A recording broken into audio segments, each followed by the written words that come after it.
Good morning, everyone. Today's topic is TE anatomy of thoracic aorta. As we all know, TE is an invaluable imaging modality in the management of aortic pathology, as in any other cardiac cases. It is especially important to diagnose atherosclerosis of ascending aorta in all the cardiac surgical patients in which aorta is going to be manipulated, and certain other conditions like aortic dissection, rupture, aneurysm also require a rapid diagnosis to reduce morbidity and mortality associated with them. Epi-aortic scanning is also ideal in high-risk patients to identify sites of severe atherosclerosis on distal ascending aorta and proximal arch. Now coming to brief anatomy of the thoracic aorta. Thoracic aorta is basically divided into 4 segments surgically, which consists of the aortic root, the ascending aorta, the aortic arch, and the descending thoracic aorta. Aortic root basically consists of the aortic annulus, the sinuses of Valsalva, and the Anesthesia. Diameter of the aorta varies between 33 to 35 millimeters with a wall thickness of about 2 millimeters. Ascending aorta originates from the aortic annulus at the level of Aorta-Cce, crossing beneath the main pulmonary artery, and then it courses in an anterior and rightward direction over the origin of the right pulmonary artery, which terminates and continues as the arch at the origin of innominate artery. Aortic arch courses in its posterior and leftward direction, giving rise to the arch branches, namely innominate, the left common carotid, and the left subclavian artery. The descending thoracic aorta begins distal to the left subclavian artery at the ligamentum arteriosum and courses anteriorly and caudally towards the diaphragmatic hiatus. At the site of ligamentum arteriosum is a relatively fixed narrowing, which is called as the aortic isthmus. It basically is a junction of the relatively mobile ascending aorta and the arch with the relatively stable or more fixed part of the aorta, that is the descending thoracic aorta, which is fixed to the thoracic cage. It is a most common site of traumatic decelerating aortic injuries. The aorta courses in a smooth curved fashion from the anterolateral side of the 4th thoracic vertebra to the anterior surface of the 11th vertebral body. At the distal level, the descending aorta lies directly posterior to the esophagus, hence can be easily viewed using TE. Now coming to echocardiographic evaluation of thoracic aorta. One important consideration here is to insert the probe gently because the aorta lies in close proximity to the esophagus, and as per the SCA/SC guidelines, the following imaging planes are recommended for imaging the thoracic aorta.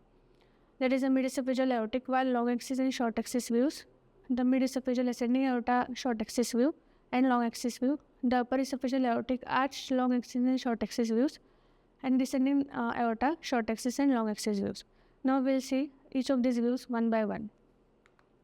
First, coming to the mid-esophageal aortic wall long axis view. This view can be obtained by achieving the mid-esophageal 4-chamber view first and then increasing the multiplane angle to about 120 degrees.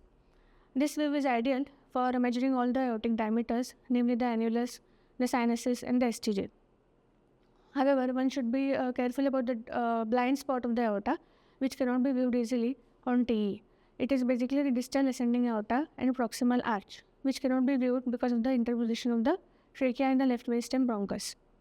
If we withdraw the probe slightly from this point, we can also get the ascending aorta long axis view.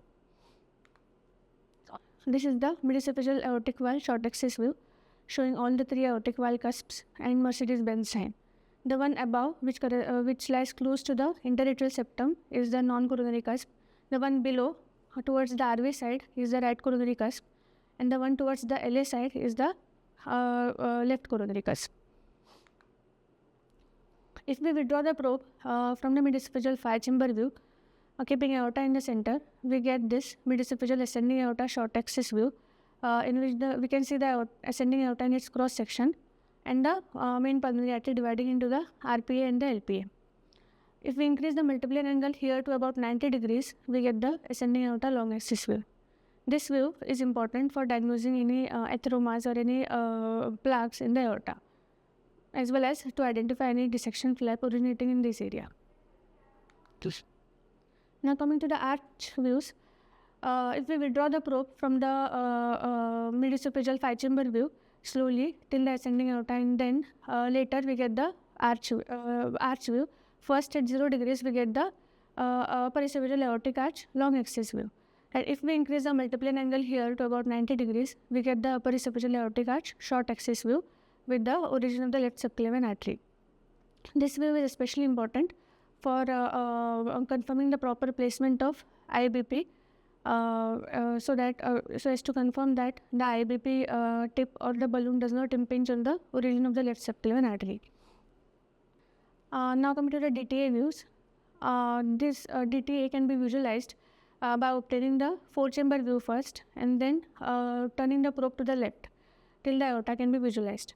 And then after adjusting the depth on the machine to about 4 to 6 centimeters, we can get the DTA view, short axis view. This view is important for visualizing the DTA in its cross section as well as any pleural effusion which can be seen posterior to it. This view is also important in identifying any plaque or atheromas in the aorta, as well as to confirm the placement of the guide wire in case of peripheral femoral cannulation. If we increase the angle to about 90 degrees, we get the descending thoracic aorta long axis view. And if we withdraw the probe slightly from this point and trace the descending thoracic aorta upwards, we get the origin of the left subclavian artery, as we have already seen, which can be used to confirm the placement of IBP.